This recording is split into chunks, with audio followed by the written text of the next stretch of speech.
Right, let's do a repotting of this aloe vera. This is not mine, this is Chris, and he wants me to repot them.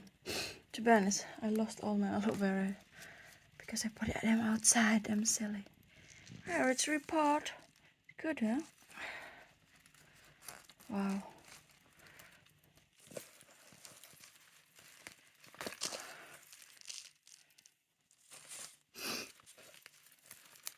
It's too many in one pot, so you need to breathe, and you know, this is good.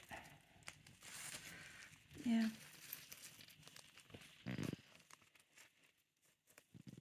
Transfer this in here. This is from my previous aloe vera that died outside because it's cold. You know, I have really place to put them, that's why